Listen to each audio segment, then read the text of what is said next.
con dos novelas que tienen mucho en común y a la vez son como novelas en espejo de él, y que son muy interesantes las dos, que son El proceso y El castillo. Las dos novelas tienen en común varias cosas. Primero, que están inacabadas o inconclusas. Depende cuál de las dos. Una tiene, el proceso tiene capítulos incompletos, sin terminar, tachaduras que no fueron corregidas, pero la trama tiene un final, ¿sí? Podemos decir que el cuentito que cuenta sabemos cómo terminaría. Sin embargo, se la considera una obra inconclusa porque tal vez hubiera continuado o no sabemos, y hay capítulos como que le faltan partes. En cambio, El castillo es claramente una obra inconclusa. De hecho, termina en una oración a mitad de la oración, ¿sí? O sea, la dejó hasta por ahí. Las dos fueron publicadas póstumamente y con el deseo de él de que Max Brod, que fue su amigo y albacea, las hubiera destruido. Pero Max dijo, no los voy a romper. Y bueno, El castillo tiene, algunos críticos dicen, demasiada edición de Max Brod. Por eso siempre es un texto que está muy en entredicho, como otros textos que publicó él, porque hay ediciones y no podemos decir lo que Kafka hubiera hecho con eso. De hecho, él los hubiera roto. Primero vamos a desmitificar un poquito a Kafka. Primero, es uno de los escritores más influyentes del siglo XX, sin lugar a dudas, el que mejor entendió, antes del existencialismo, antes del surrealismo, antes del absurdo, antes de todo, antes de los totalitarismos y las contrautopías y todo lo que vino después, él lo vio antes. La vio antes y la escribió. Y todos pensamos en Kafka, que es oscuro, que es espantoso, que es sufriente, que que todo en él es padecimiento. Su vida no fue así. De hecho, hay biografías y aportes y acercamientos a Kafka, como el de Deleuze y Guattari, que son mucho más vitales y hablan de un hombre que realmente vivió una intensa vitalidad. Por ejemplo, me puse a rastrear, tuvo como 5 novias. O sea, viste, siempre nos acordamos de Kafka, que le escribió 500 cartas a Feliz. Resulta que estaba con una chica, Gret, que él quería que que algunos dicen que tuvieron un hijo, que lo ayudara a volver con Feliz. Después no volvió nada, o sea, se comprometieron, finalmente no se casaron. Después, en una de sus internaciones... Lo agarró distraído, digamos. Estas amistades que no, viste, es así, bueno, te hago gamba, flaco, estamos ahora juntos, pero vos querés volver con Feliz, yo te ayudo. También se habla mucho de la enfermedad de Kafka, ¿no? La larga, como tuberculosis, bueno, el último tiempo que fue espantoso, pero una enfermedad que arrastró gran parte de su vida. Murió muy joven, a los 40 años, así que gran parte podemos considerar unos cuantos años, no es que es toda su vida. Y estaba internado en una clínica, y ahí conoció en ese pueblo donde estaba esta clínica, donde él se retiraba por sus problemas de salud, a Julie, una chica mucho más joven que él, con la que también estuvo a punto de casarse y después no se casó. Y de hecho no terminó sus días exactamente ahí, porque cuando empeoró su enfermedad volvió al pueblo con su padre, pero estuvo un tiempo viviendo en Berlín con Dora Diamond, que fue su última mujer, antes de volverse para el momento, hasta 1923, y en 1924 muere. Dora sí respetó la voluntad de Franz de destruir de no publicar sus obras, y dicen que se quedó con 20 cuadernos y 35 cartas, que en 1933, 35, por ahí, la Gestapo, chau Dora, porque sabemos que Franz era un judío alemán, ¿no? Descendiente de judío alemán porque era checo, nació ahí en Bohemia. Una cosa interesante de esto, si bien él escribió en alemán, sabía alemán y checo eran sus lenguajes paternos, uno de su padre y uno de su madre. Pero él escribe desde un alemán minoritario, desde un alemán desde otro país, ¿no? Y además perteneciendo a una facción como muy controversial para esa época, como un sentido de pertenencia al judaísmo, que lo ponía de por sí en los márgenes de la minoridad. A pesar de lo que se dice de él, que sus obras en contra de la burocracia y esta cosa aplastada por el sistema y no sé qué, tienen que ver con que pasó dificultades económicas, no era así. No pasó su familia estaba bien. Él mismo dijo que su obra está influida más que nada por el autoritarismo del padre. Aunque sí tiene muchas experiencias laborales en ámbitos burocráticos, que de ahí podemos suponer que sacó mucho material para su obra. Porque uno piensa en Kafka y en el adjetivo kafkiano y nos metemos en... La idea es una situación absurda, sin salida, y donde no entendés las reglas y donde hay un aparato que... un hombre que es impotente ese aparato. Y eso es lo que pasa precisamente con los dos protagonistas, tanto del proceso como el castillo. Es un hombre, una individualidad, que no puede enfrentarse a una estructura que, si bien es una estructura social hecha por hombres, es una estructura que se muestra como no humana, ¿no? Entonces, ese choque de que la sociedad la hacemos los hombres, pero se vuelve inhumana, es muy interesante, está muy claramente reflejado en Kafka. Como externo en realidad. Exacto, como si fuera algo ya implantado, claro, naturalizado, y algo sobre lo que no tenés para qué decir. Es como cuando vos te dices, bueno, la ley es así. Bueno, pero claro, ¿quién hizo la ley? Claro. ¿Me entendés? Entonces, como si fuera algo dado por la naturaleza, y no es así.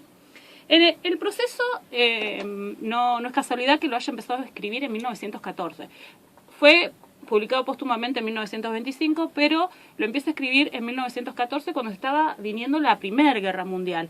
Entonces, toda esta sensación de inseguridad frente al aparato que se estaba gestando en Europa se deja traslucir en ese texto. ¿Qué nos vamos a encontrar con dos protagonistas? Esto es lo que decía, que se enfrentan a un aparato el cual queda sin reglas, no lo pueden discutir, no pueden luchar contra él, y al mismo tiempo empiezan a suceder situaciones inexplicables y algunas que llegan al absurdo. Joseph K., que es el protagonista del proceso, era un gerente bancario que un día lo van a detener a su casa y nadie le sabe decir de qué está acusado, ¿sí? Y a partir de ahí se inicia un largo proceso donde él intenta defenderse con argumentos obviamente muy vagos y que no tienen nada que ver con nada porque no sabe de qué lo están acusando. Pero al mismo tiempo en esa no acusación él no puede decir que es completamente inocente, porque ¿quién de nosotros podríamos decir, bueno, usted es inocente, yo te estoy diciendo, estás acusada acá, usted es inocente, bueno, pero ¿de qué? A ver, aclaremos.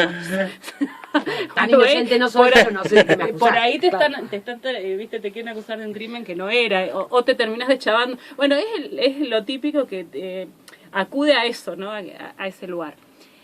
A lo largo de la novela se va volviendo todo más bizarro, más absurdo, empiezan a aparecer testigos, gente que lo quiere ayudar y empiezan todos a luchar contra este sistema que es cada vez más cerrado, más compacto, más rígido, y empezamos a volar un poquitito. Él se empieza a dar cuenta que este es un sistema judicial que no es el ordinario, se parece que como que está como en otra esfera, con una jerarquía muy pautada y sobre la cual no hay reglas que él pueda comprender o a las que él pueda llegar. El final de Joseph no es muy feliz. Al final del proceso lo llevan a un lugar donde lo van a ejecutar y él finalmente se ve cara a cara con su ejecutor y con los que lo llevaron ahí y termina de alguna manera diciendo tiene que acabar o sea, la incertidumbre en el otro y en él, y termina admitiendo de alguna forma muy sutil una culpa que no sabe cuál es, pero para que por fin termine ese proceso que termina con él. Agobiante. Es tremendo, sí. Sí, es agobiante. Y vamos a escuchar un fragmento de este proceso que es precisamente el principio, cuando él no sabe si es un chiste, si está pasando algo de verdad, si son sus amigos. Vamos a escuchar Bueno, ahí escuchábamos un fragmento que es el inicio, ¿no? Y piensen que esto se va a seguir reproduciendo a partir de toda la novela, esta imposibilidad de saber qué es lo que está pasando y vamos a enfrentarnos con la alienación, con la incomunicación, con el total aplastamiento del sistema al individuo y sobre todo con la incomprensión, ¿no? Es irónico que utilice la expresión Estado de Derecho, sobre todo porque a las puertas de una guerra se sabía que iban a estar suspendidas un montón de garantías, porque todo queda supeditado a la guerra. Entonces, a partir de ahí la vida es mucho más incierta porque ese derecho está bajo las leyes de guerra que son mucho más inflexibles. Bueno, como sucede en estado de sitio cuando la Constitución como entra en suspenso. No sé si es exactamente así, pero una cosa similar. Les decía que Kafka tuvo una relación muy tortuosa con su padre, una figura muy fuerte, muy autoritaria que lo absorbió durante toda su vida. Hasta 2 años de su muerte, antes de su muerte no se pudo librar del control absoluto de su padre. Lo obligó a estudiar Derecho. Igual encontró algo interesante ahí y es como una perlita de la historia. Alfred Weber, que es el hermano de Max Weber, el famoso, fue profesor de Kafka en la universidad, fue profesor de sociología de él, lo impactó mucho a Kafka, toda la teoría que tenía Weber sobre la sociedad industrial y los peligros que acarreaba. Y eso es una gran fuente de lo que pudo ver y proyectar Kafka en una sociedad que después se duplicó en el futuro próximo a él. Pensemos que murió en 1924, no vio nada de lo que se avecinaba y está como muy clara la estructura social en su obra. Y fue su director de tesis. Así que, y después de eso, Kafka trabajó un año en una cuestión que era un servicio obligatorio que daba después que te recibías de abogado en los tribunales. Por lo tanto, tenía el manejo, por lo menos. Después trabajó en una compañía de seguros, después trabajó en una fábrica como administrativo, que su padre lo criticó por eso, decía que eso era un sueldo apenas para sobrevivir, que no estaba haciendo carrera. Pero en esos años de la fábrica fueron los que más él se empezó a dedicar a escribir y a empezar a tomar conciencia de sí mismo como escritor y empezar a publicar relatos que son muy interesantes y algunos anuncian las novelas que algunas terminadas y otras no. Él publicó varios relatos en vida, el grueso de su obra y su fama fue después de muerto, incluso muchos años después. Empezó a llegar paulatinamente a Francia, fue traducido al español muy avanzado, mitad del siglo XX. Y lo que pasó que sí publicó en vida fue La Metamorfosis y tuvo fue muy mal recibida esa novela y eso le provocó hizo sentir la cucaracha. Bastante dolor. Sí, bueno, era precisamente una obra demasiado de vanguardia para ese momento. La Metamorfosis sí se la suele... es una obra clásica que después tomó el existencialismo, ¿no? Algunos de sus críticos dicen, bueno, estuvo Kierkegaard antes que Kafka, pero bueno, Sartre lo reconoce a Kafka, Camus, están dentro de los Borges, por supuesto, García Márquez, son escritores que toman mucho a Kafka. Es muy existencialista. Muchos dijeron que se hablaba sobre su enfermedad, ¿no? Como la persona de la familia que queda enferma y que queda a la merced de los demás y también como una carga. Kafka fue muy afectado por la muerte de dos hermanos pequeños. Cuando él tenía 7 años, en un lapso de 2 años, vio morir a los 15 meses a un hermano y a los 9 meses a otro hermano.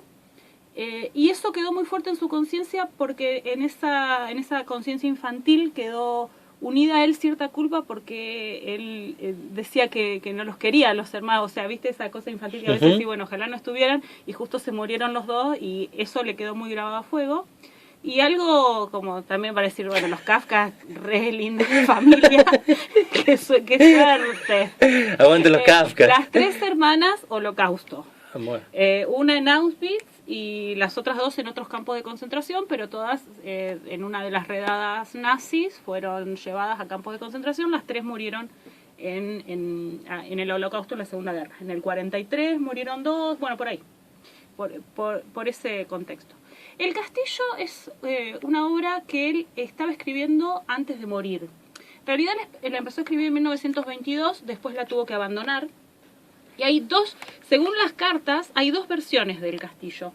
Una que él iba a darle un final en el cual el agrimensor, que es Kafka decía que se enredaba con los nombres propios. Y igual después hay un montón de personajes secundarios que tienen nombres propios, pero el protagonista, y siempre le pone su inicial también, ¿viste? Es como muy significativo eso.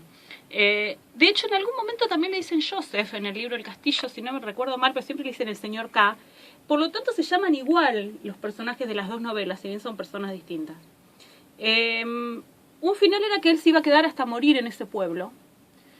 Y después, en otra carta que le mandó a este amigo, que después se quedó con las obras, le dijo que renunciaba a esa novela y que así quedaba definitivamente, que la abandonaba, que ya estaba, que no iba a escribir una palabra más en esa novela. De hecho, le dejó la última oración por la mitad, la última de lo que había llegado a escribir. Y yo, por ejemplo, tengo una experiencia así, de las experiencias de ignorante que son re lindas en la vida, porque viste, uno nace en las nuevas generaciones y como no sabes nada de lo anterior y un día cayó El Castillo de Kafka a mi casa, lo empecé a leer. Es desesperante el libro, es un agrimensor que llega a un pueblo que supuestamente lo contrataron las autoridades. Ese pueblo está regido por un castillo, supuestamente lo contratan las autoridades de ese castillo, pero cuando llega al pueblo le dicen, te tenés que ir porque no tenés autorización del castillo. No, pero yo vengo a trabajar para el castillo. No, pero te tenés que ir. Bueno, y toda la novela le está intentando llegar hasta el castillo para que le den las autorizaciones. Se vuelve desesperante en un momento porque está por llegar al castillo, no llega. Se queda en la posada de este, se queda en la posada del otro. El vecino dice tal cosa, pasa la otra vecina que le da de comer y todos opinan, todo trámites interminables y nunca llega y de golpe, ¡pum!, se terminó la novela. María Daniela, que tenía pocos años de edad y que no sabía que existía algo como publicar una novela inconclusa, quería matar a alguien, o sea... Por suerte sabía que estaba muerto ya Kafka. Me podría haber pasado que no, porque uno... ¿El dueño de la librería de la ciudad? Bueno, la cuestión es que esta novela, ¿por qué es un espejo del proceso? Porque mientras Joseph K. en su proceso judicial está tratando de luchar contra el sistema, el K., el agrimensor del castillo, es la figura del hombre que intenta por todos los medios asimilarse al sistema, ser aceptado por la estructura, ingresar. Y no lo logra, o lo podría haber logrado o no, dijo Kafka. Piénsenlo cada uno de ustedes. Igual me parece que precisamente este tipo de historia esté sin un final, esté abierto, esté hasta por ahí, es como la vida misma, ¿viste? Vos te morís un día y no sabés lo que iba a pasar el siguiente. O sea, esto que tenga que terminar la novela como corresponde. ¿Por qué? O sea, yo ahora salgo a la calle, me resbalé, está lloviendo, me resbalé, me cayó un camión por encima. ¿Y qué le decimos a los telespectadores? Ah, no te podemos contar el final de la vida de Daniela. Entonces este libro es como la vida, ¿viste? Y además, una cosa que sí le voy a decir a Kafka, te banco en esta, es que cuando una cosa es demasiado compleja, demasiado enrevesada y empezaste a armar una trama que crece, tipo, no estoy comparando a Kafka con esto, pero las series como Lost, como... tipo Boletín. Que crece la complejidad de la trama y no sabes qué final satisfactorio puede haber para eso. A nadie le va a gustar el final. A nadie le gustó el final de Lost, a nadie le gustó el final de Los Expedientes X. O sea, yo soy fanática de Los Expedientes X. La última temporada la quemaría. Sí. Y más el último capítulo. Porque la cosa se llega a tal nivel de complejidad y que el complot y que no sé qué, que tiene una resolución imposible. Entonces, lo felicito que no le dio resolución y quedó en nuestra cabeza una bomba a, no sé, a desactivar o activar. Como una sesión de psicoanálisis. Claro, más o menos. Bueno, vamos a escuchar un pedacito del castillo que me encanta. Me encanta además que Kafka, traigamos a la mesa que era un hombre que tenía muy buen humor.